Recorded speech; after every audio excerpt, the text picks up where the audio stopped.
สบายดีพี่น้องอ้นกสิมาเห็ดกับข้าวพี่น้องสิปิ้งปลาเมี่ยนเด้อพี่น้องเด้อปิ้งปลาให้ลูกกสิเอือบซอยคนสิไข่พี่น้องสิตำก็จะมาตำเนาะพี่น้องเด้อตำใส่กระเทียมนำคันออโต้กินเผ็ดได้เนี่ยอ้นสิตำใส่มะเผ็ดพี่น้องเลยอันนี้ออโต้กินเผ็ดบ่ได้ก็เลยตำใส่แต่ตัวสิงไข่กับกระเทียมเอือบใส่ปลาแล้วก็ปิ้งไว้ให้ลูกๆพี่น้องเลยเพราะว่าน้องโตก็กินข้าวอิ่มแล้วน้องบอลก็กินข้าวอิ่มแล้วความไฟมันยังหนึ่งข้าวอุ่นแล้วข้าวกับน้ำกินข้าวกินน้ำแล้วไฟมันยังอยู่ไฟมันยังก็เลยสิปิ้งปลาไว้ตอนเพลนเขาจึงจะไปดังไฟปิ้งอีกเนาะเพียงเนาะยำลูกหิวข้าวกะปิ้งปลาสุกแล้วมาสู่ลูกกินเลยมาหุงก็ยังอยู่อีกมากนึงมาหุงก็จะมาลอกมาปอกผักเมี่ยน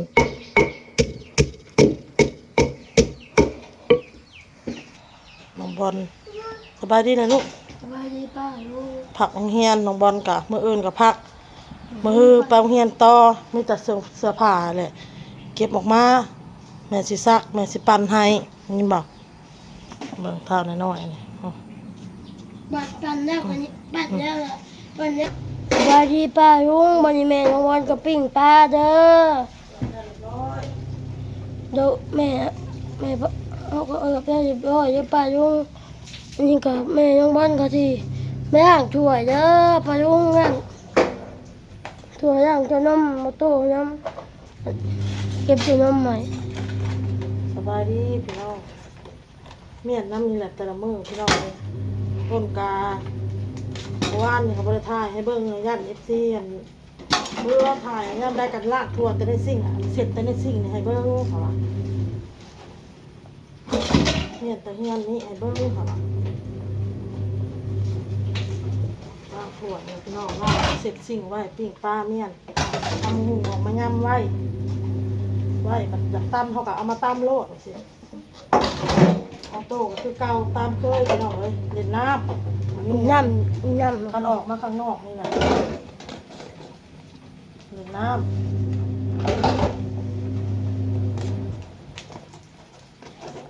เอาโต้ค้างไว้อยู่ในน่ะใครแน่ถ้วยเป็นคนเอาตะน้ำมากุโต้มาล้าง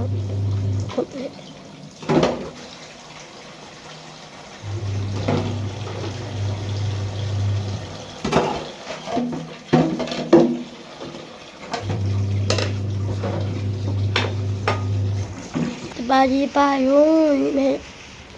ของมันก่อนเจ็ดจริงเนาะ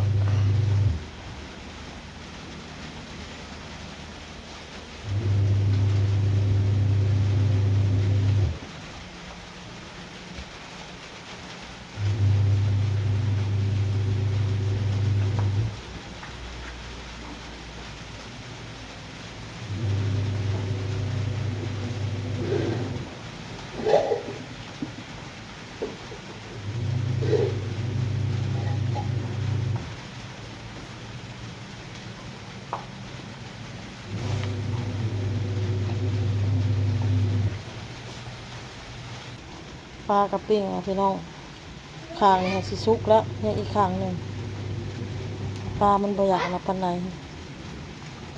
ปิ้งไฟอ่อนๆเบิ่งน้องบอลก็ซอยแม่พี่น้องเอาโตกับเลาะอยู่หันแล้วแข่งพ้นแข่งน้ำอยู่หันแล้วพี่น้องเอ้ยเศร้าอย่าพอมา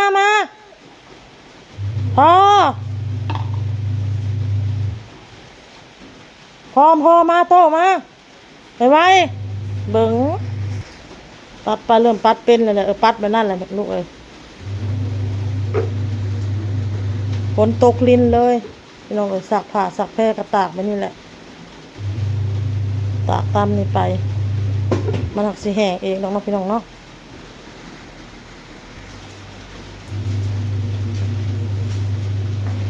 ปัดไปกวาดไปลูก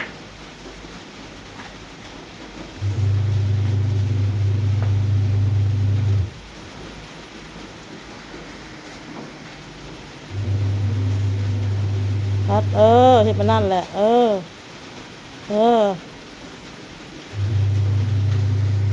หลังจากแล้วเวียกแล้วก็พากันออกมาข้างนอกเด้อพี่น้องเด้อออกมาเวียกแล้วก็เอาลูกๆออกมาน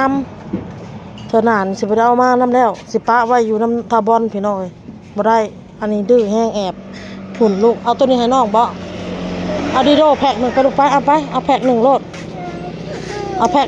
1ผู้ๆไปอันนั้นเราไล่เงินเอาได้แม่ลูกจะสิเอาตัวใด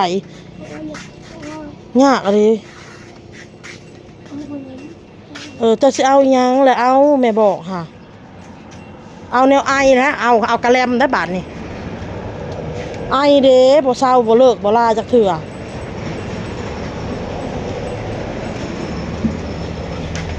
เอาแนวมันบ่ไอค่ะเอาขนมหั่นลูกเอ้ยเดี๋ยวแม่ก็พาไปกินอยู่กระแลมก็ได้อันนี้แหละเจ้ายังพันธุ์ดีคักไออยู่อันนี้ก็แอบส่ออยู่จักแล้วเจ้าเอาโลดลูกไปให้เราคิดเงินเอาตัวนี้มาลูกโตเอาตัวนี้มาลูกมาเอาตัวนี้ก็เอาสลัดท่อมาจ่อให้น้องไว้ไปออกเมื่อโอ้แต่กินแหละมีแห้งละบาดไปผู้อยู่ในถุงผู้แม่ซื้อแหละลูกผู้ในถุงผู้น้ำบอลผู้เห็นบ่น้ำบอลผู้น้ำบอลผู้ในบอลเนี่ยเด็เห็นบ่ไปไม่ได้ยอมไปขึ้นรถมันนี่ก็มาฮอดเฮือนเลยแล้วก็กินขนมละบาดนี่กินข้าวพร้อมน้องบอลได้ขนมมานั่นพี่น้องเลยขนมยังบอลเอาเบิ่งนี่ขนมกรุบแกะมึงดูนี่มันมีซองเลยถ้าได้ขนมมานี่ดิโดเอาเข้าตู้เย็นไว้กินป้าเผื่อสิแล้วพี่น้องแลนยันออกทางกับปนั่นแอบขนาดเลยออโต้ไปบันนี้ระยะแล้วบาทนี่บอกเอาไปน้ำละสิปะไว้อยู่น้ำอันน้องบอลให้เขาอยู่ในห้องซองไอ้น้องเขาให้เขาออกมาดื้อพี่น้องเลยเห็ดยังก็เกือบหมดแล้ว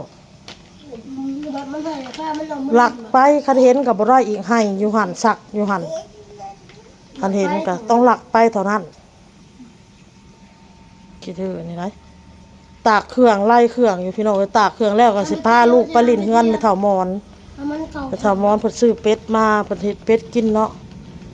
เพิ่นเพิ่นโทรนำก็สิไปให้โอนเพิ่นไปแล้วให้โอนไปก่อนโอนตากเครื่องตากของแล้วจังสิไปให้มันแล้วซะก่อน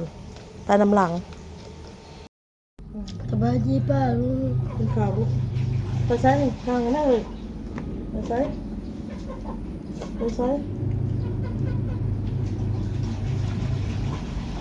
จะไปนั่นอยู่บ่นั่นแล้วพอไปนั่นจะสิอยู่น้ำไผ่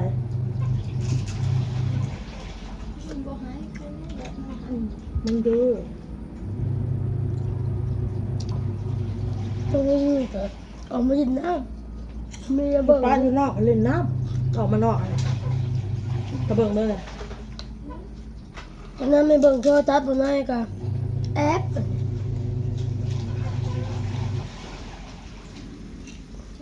ต่อใจลงมาแล้วมันไม่เอาคือเจ้าอะไรนะ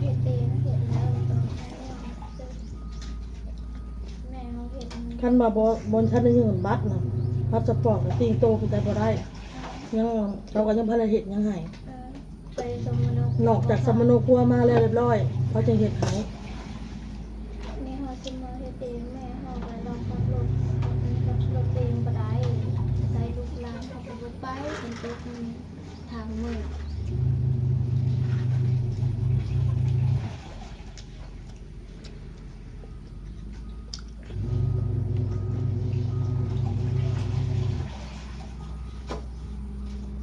แต่กี้กับปัจจุบันมันไม่ได้คือกันแต่กี้กับ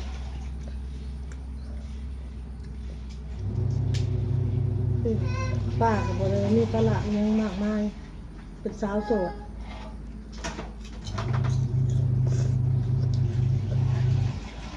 พอได้ส่วนน้องส่วนหนึ่งอยู่แต่เดี๋ยวนี้ส่วนไพ่พอได้แล้วพี่น้องเลยอดได้ยังมีตลาดคือกัน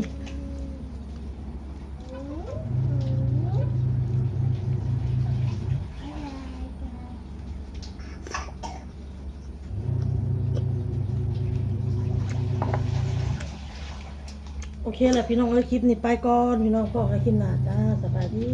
เออ